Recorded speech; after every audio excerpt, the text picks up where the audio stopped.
The second topic of our relaunch episode number 67 is the general e-commerce trend of plateauing, which will also be held by 4 of our team members: Remco, our CEO, Jesus, our senior marketing consultant, Dario, our performance marketing expert, and Cecilia, one of our directors.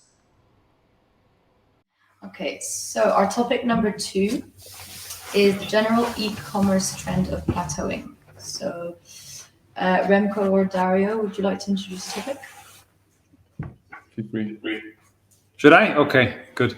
Yeah, absolutely. It's very interesting. I know we've all come out of this. Well, we're still in it probably, but sort of denying the fact that it still exists. The whole COVID-19 situation. In the last 2 years, we've seen a very strong growth in e-commerce sales across the board. And what was interesting, I usually look at these like U.S. Bureau of Census reports with the quarterly reports on what the percentage of e-commerce is compared to total retail sales. And I saw an article on that a couple of weeks back in the Wall Street Journal that showed that we had actually in Q3 of last year, retail sales were still about 16 to 20% of total retail sales. You mean online sales? Yeah, just online, so just e-commerce sales. Yeah. But the last 2 quarters, it's gone down significantly, and we're still, even though we're still on this sort of growth path, as in e-commerce is becoming more and more important, it looks as though we've hit a bump, and people are starting to go back to normal stores. Mm-hmm. I think just to buy their goods and not just buy everything online. And I found this super interesting. Maybe Anna, you can pull up a link I shared with you, if you would like, in the background. But when we see this as well, interestingly enough, we see this with our clients and with the partners that we work with. Everyone has been planning for a humongous e-commerce growth to continue into the future, right? So all of the business cases that we've seen from startups, from companies that are going all in on e-commerce, they are struggling to meet those numbers right now because they had projected e-commerce to be 30 or 35% of all of their sales that they do. But the reality of things is that it's probably only like 15 or 12 to 15 even.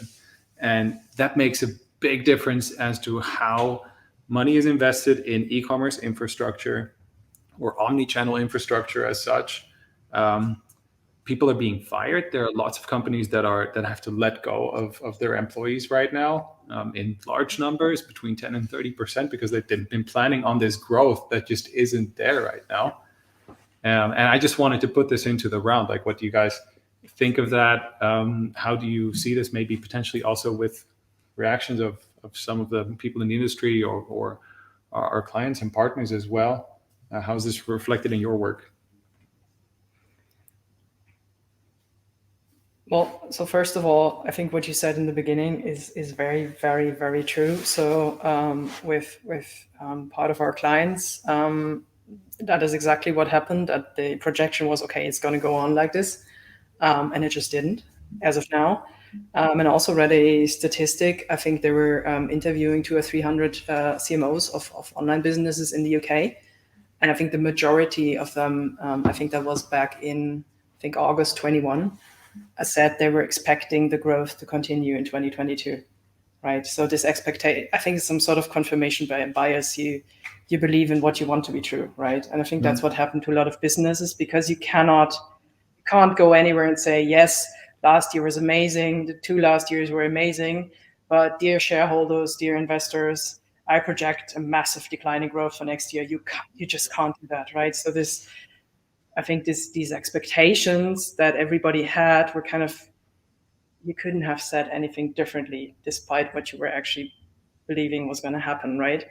But personally, I think it's very, again, speaking subjectively from my personal experience as well and from what I see around me, is think about it. For 2 years, we've been at home buying stuff online. And of course, I would expect some sort of backlash even, right? Because now I can do other things again. So I think what we see now, we're still sort of in the backlash period. It's summer now, people can go out, people can go travel again. The question is, what happens after that? Like, how is the normalization going to look, right? On what level are we going to normalize? Are we going to be like back to before Corona? Or personally, I think it's going to be normalizing at something higher than pre-Corona, but probably it's not going to be like last year ever again. But that's just my personal opinion, because it feels natural to me that if you've been like living like a nun at home, you'd want to go out after 2 years and do stuff, right? Yeah.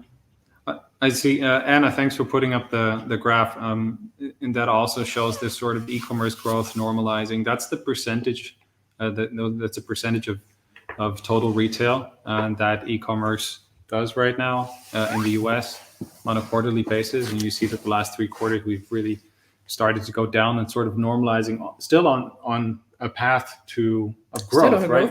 It's still on a growth path. It will still be, I know lots of people had projected that by 2020 we would be at 20 to 25% of e-commerce as a percentage of retail. Fact of the matter is, today we're at 12.9% in the last quarter in the States. So we're still quite far away from that, but it looks as though we're going in this direction as people do continue to buy more online than they were pre-COVID. I mean, I think there's a few more factors playing into this as well, right? I mean, I don't want to call it a recession because I think technically it's not yet a recession. But the matter of the fact is, people probably have a little less money now than they used to have a while ago, or they might, or at least they feel like they do. Yep. So I'm guessing consumption in general isn't growing as crazily as it maybe did last year. So I think that plays in here. I think so that this is one of the factors that probably also slows down the speed of growth a little here. Another thing where I think the Corona probably, despite the curve falling again now, I think what we're seeing now, or what we will probably see in the next few years, is that a lot of people that were not used to buy online learned how to buy online now. Older people, maybe people who, just weren't used to buying online, they learned how to do that now. And they will probably use that knowledge in the coming years. So I think long haul Corona will probably turn out to have helped e-commerce online. It's just we're not going to see it this year yet. Yeah. I totally agree with that. So what I believe, honestly, and that's what I can also see from some of our clients, is that e-commerce will struggle in the next couple of months when it's about luxury goods due to that recession argument you just did earlier. But when it comes to essential goods, I don't know, toilet paper, dog food, stuff you need on a regular basis, it's maybe something people got used to during Corona, just ordering it online. What I wanted to say is that I believe that essential goods might profit from that, even in e-commerce, just to the fact that people learned how to buy online, and there are automations out there. You can just make sure you get your monthly toilet paper delivery, for example. And so I think it's actually industry dependent, not the whole industry, or all industries will see that decline in sales. But I just really think when it comes to not those fancy and luxury goods, they will still benefit. Yeah, one thing that we have started to see as well, maybe I wanted to point out, is what we have noticed with a lot of our clients that have started to that supply is also an issue. Like now with us coming out of this whole COVID situation. And there is more demand also generally in the market. If there are supply challenges now, maybe with goods coming from Asia or that have to come from overseas, generally speaking, if someone has the choice, or within companies, they would rather give those goods to retailers first. Yeah. Then make them available to e-commerce as well. So it can be partially sort of like a self-fulfilling prophecy that if you don't allocate the right goods or also create the departments that, within your organization that allow you to purchase specifically for online compared to just the total business. You might also be, lowering your online sales more than you actually would have to. I've got one question about the numbers or the the statistics. Is what does e-commerce actually comprise? Is stuff like Netflix in there as well, for example? No, retail. So it's just Okay. only goods that are Only being goods, sold. okay. So, but that does include, of course, the bigger supermarket chains as well. Right. Yeah. So, and since food and groceries are bought online only to a very small percentage right now, I mean, that's a big part of people's budgets, maybe like a third or so of their household incomes. And then, that does skew things a little bit more towards traditional retail, but services aren't included. Something I would like to observe on as well is, I think, reflecting on our own role as marketeers in all this conversation, there seems to be some sort of short-sightedness from our side, right? When you were saying before that companies are letting go of part of their staff because they were planning for immense growth based on what we saw in the last year, it kind of reveals that we haven't really learned nothing from the past 2 years. It's like 5 years ago, when you were talking to clients, you were trying to budget or trying to foresee your growth trends in the upcoming months, and you normally looked at the historic data. You could say, okay, because in the past we grew by this, we can expect maybe to grow by that. But since the pandemic started, basically something we all said many times is nothing's going to be the same as before. And now we came into a point in which we were calculating trends based on what we saw in the last 2 years without realizing that things are not the same. And in the same way they went like that, maybe at some point they can plateau or go a little bit down. So maybe something that maybe this makes me think of now is that when we talk to clients and when we do our calculations, maybe we have to start looking into different ways of trying to do our forecasts, and maybe we have to find different signs that maybe are not so long-sighted, that allow us to foresee what's going to happen, not based on maybe a year, but just in months, or include other kind of signals that allow us to see where we're going to be, rather than believe that the next year is going to be like the last two. Yeah. And profitability will also become more and more important right now. I mean, that's something, especially the last 2 years, we've seen a lot of, let's call it stupid money, of those that just don't really know how online works, but they have budgets for it and they knew they had to sell their goods. So they just brought that budget online and bought things or started to spend money that was not part of just how the laws of online physics probably work. and that's made it tricky, because it's a very traditional budgeting and performance marketing don't technically work very well together. They're quite different as to the approach.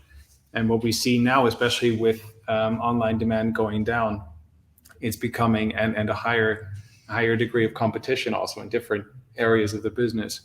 It becomes tougher to make online retail and e-commerce profitable for lots of just common day goods. I think one of the learnings probably is for a lot of companies, I mean, there's a difference between purely online companies and companies that have, brick and mortar stores and online, obviously.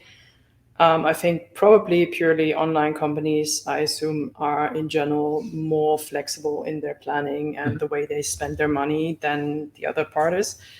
So if you're a brick and mortar store, you have goods, you need to kind of move them around, you need to order them in China or wherever. And in addition to that, now you have to manage an entire online business that you maybe don't really know how it works yet. And then you have your controlling, and the controlling wants forecasting, and you need to budget money and spends and all of these things. I think the one thing that you probably need to learn to do better is have a higher level of flexibility in how you steer and manage your business, right? Yeah. Because we can't say maybe there's another, I don't know, Omicron 15 or whatever in a What's year. the number we're at right now? I think we're at 6, maybe. Omicron 6? I'm not quite sure. I have 5 no or 6. I don't. Anyway, it might just happen, right? So the market might turn completely again in a year from now. So I think the learning that we need to take from this is basically you cannot have a 3-year planning range or horizon anymore. You need to be able to move your money and your goods and your people around. Yeah. And if you can't move your people around, maybe you need to hire more externals, or in general, you just need to be more flexible and not expect something that you planned 3 years ago to still work this year. Dario, is there something you want to add? Because then we'll mute ourselves for a second. I'm happy. Nothing to add. Okay, good. Yeah, it's interesting. Is there? So we're faced with quite a tricky situation, because on the one hand, we've started to build more and more infrastructure in the last 2 years, but at the same time, so we're hitting like a bit of a ceiling right now.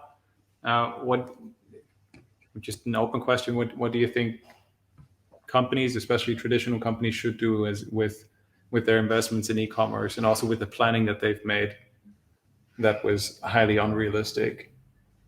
How do we best approach this? I have a very strong opinion. May I voice it? But you may, of course, especially if it's strong. I mean, I have a certain type of company in my head when I say this, obviously. And there's loads of different types of companies. Mm-hmm. But when I think about companies that have brick and mortar plus online, they usually tend to have different teams and different budgets for these activities as well. And it might just be that they don't even talk to each other, right? So I think one thing that everybody needs to learn how to do better is bring this into one operation, right? Be able, at least in theory or hypothetically, to understand what's happening online in combination with what's happening offline, right? Are people looking for your store? Are they going there? Can you maybe attribute your store sales partially to what's happening online, and not have separate budgets, separate teams, separate marketing strategy? So it goes into, I think, what you said in the beginning about omnichannel, or just merging the disciplines of, and just consider your online audience and your offline audience. They're not different people, they're the same people, right? And we need to start thinking about these people the same way, basically. Yeah. And also, obviously that's easier said than done. And also in terms of how do you plan your budget, going more into like a rolling budget phase, where you say you regularly look at your goals and see if you reach them or not, and then adapt from there. So making sure on one hand that you merge your budgets if that's somehow possible, and in the second step, make sure you verify your goals, and if your budget is still correctly attributed after 3 months, for example, and then go from there and see if there needs to be any adaptation, and plan your budgets again. And you think this is something all companies are able to do, or this means that this requires a certain degree of flexibility that maybe some companies cannot provide, which eventually means that certain kind of companies are kind of doomed in this situation? Well, it's a mindset change. It's education. It's learning to, especially the fact that even if e-commerce only accounts for about 15% of your sales right now in your company, that you have to be open to trying to understand how online is being used by your customers in the first place, and what type of role it could take on within your organization as well, and how important it is for your customers. Maybe it's not just in making the first purchase, it's also in returns handling, or it's in customer complaints or customer service, it's CRM, it's all of these areas of the business as well that have shown that we're, especially during COVID-19, that we're not very good at, or that most traditional retailers are struggling to really nail down. So if we can get that done, and just get as many people to understand the role of online, and also the potential and the ideas behind it, and what we can do, then we have to work on organizational change. because it's an unfair. If there would be a round with 10 people in the room right now, of course, 9 of them are going to be working for the traditional retail business. This might just be one person speaking up. So we have to make sure that we elevate this voice first and explain that e-com isn't the full solution, but it should be a significant part of what the future of your business can look like. So thank you to each of our GANT team members for taking part in the conversation today, and to everyone who took the time to listen, and stay tuned for many more exciting topics for our Fireside Chat series.